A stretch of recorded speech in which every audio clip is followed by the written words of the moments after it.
Bonjour à toutes et à tous, bienvenue sur ma chaîne pour cette toute nouvelle guidance qui commence par la présentation de Monsieur l'escargot. Alors pour l'anecdote, euh, j'ai vu cette petite boule sur mon sol par terre qui est marron en pensant qu'à la base c'était peut-être une croquette que le chien avait téléportée. Et puis je regarde d'un petit peu plus près, je me dis, tiens, c'est bizarre, il y a une petite trace derrière la croquette, c'est très bizarre. Et en fait, j'avais un petit escargot dans la maison. Alors j'ai trouvé ça très très rigolo. Je me suis demandé comment il avait pu venir jusqu'ici, hein. Je vous le montre hein, de plus près.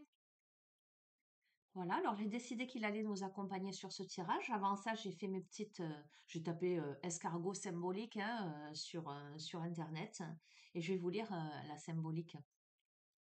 L'escargot porte en lui de nombreux symboles, la spirale, la corne, la fécondité, l'humidité, la protection, la renaissance, la résurrection. Son hermaphrodisme exprime la réunion des contraires, la disparition des dualités, le retour à une unité similaire à celle qu'exprime l'involution d'une spirale. C'est pas mal quand même, hein? L'escargot possède bien des ressources pour évoluer tranquillement, mais sans jamais reculer.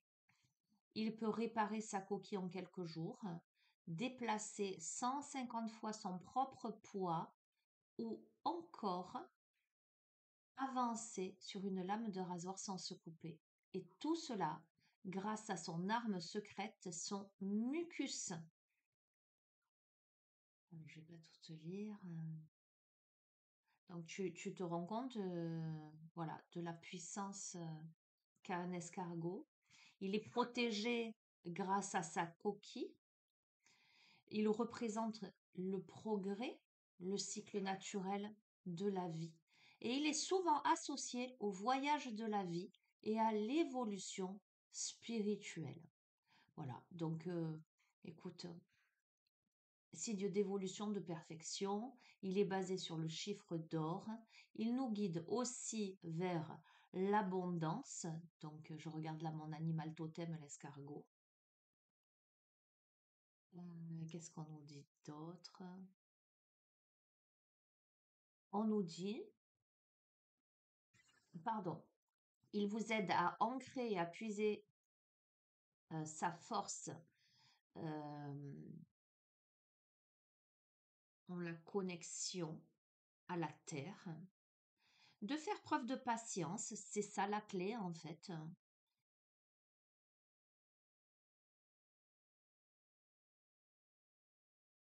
On nous dit que de prendre le temps d'analyser notre environnement pour déterminer le meilleur chemin pour nous rendre à notre destination. Alors, et regarde comme c'est, parce que ce qui m'a permis de détecter, d'ailleurs, où est-il passé? Ah, eh ben regarde, il est sur la déesse de la fécondité. Regarde, je vais te lire la phrase quand même, hein. Je vais te lire la phrase. Ce qui m'a permis de détecter que c'était un escargot, c'est effectivement cette traînée là derrière lui. Quand il se déplace, il laisse derrière lui un fluide argenté, sa bave, hein, son mucus. Ainsi, il nous montre la voie de l'abondance. En se déplaçant, il crée de l'argent. Tac, tac, tac, on te parle de la suite de Fibonacci, du nombre d'or, le chiffre sacré, proportion divine au niveau de sa coquille. Tac, tac, tac.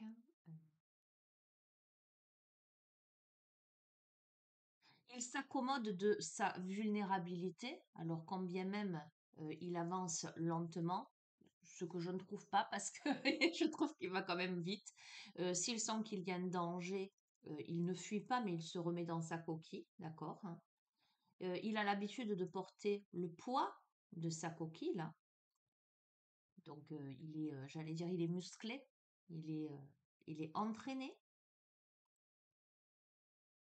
Il doit accepter, son défi c'est d'accepter peut-être le fait de devoir avancer plus lentement que d'autres parce qu'il porte sa coquille, le fait d'accepter sa vulnérabilité. mais il est apte à planifier le chemin qu'il juge bon pour lui. Voilà, on vous dit que l'escargot est un animal totem très puissant. Il nous fait comprendre l'importance d'avoir un bon ancrage à la terre. En étant bien connecté à l'élémentaire, nous épuisons une grande force et une énergie créatrice très puissante.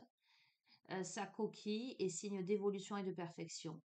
Il est basé sur le chiffre d'or, il nous guide ainsi vers l'abondance en traçant un chemin d'argent derrière lui. Enfin, il nous apprend la patience et surtout à prendre le temps avant de se décider. En se posant et en observant, nous trouvons le chemin le plus approprié pour nous. Voilà le message de l'escargot, donc rien qu'à lui seul, hein, une guidance. Regarde je t'ai dit hier, je l'ai mise hier sur mon bureau. Je t'ai dit, tiens, c'est la déesse de la fécondité.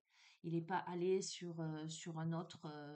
J'ai plein de choses sur mon bureau. Il est allé sur elle, donc on va le laisser. Et je vais te faire un petit tirage. Voilà, hop là, on tombe pas. Voilà, j'ai trouvé ce petit signe, ce petit clin d'œil de l'univers très très sympa. Eh ben écoute, on me dirige là, sur le petit oracle de la sagesse amérindienne. Alors, nous sommes samedi matin, il est 8h35, nous sommes le 8 mars 2025. Voilà. Curieusement, on me dit que les messages, ils sont là pour maintenant, là pour ce week-end, avec cette petite venue, cette petite visite de l'escargot. Enfin, il est pour à partir de maintenant. Donc, c'est rigolo qu'il est trop beau. Voilà. Et si je l'adoptais? Non, après, je vais le remettre en liberté, parce que j'imagine qu'il sera mieux dans la nature. Mais alors, je me demande bien comment il est arrivé par ici, hein.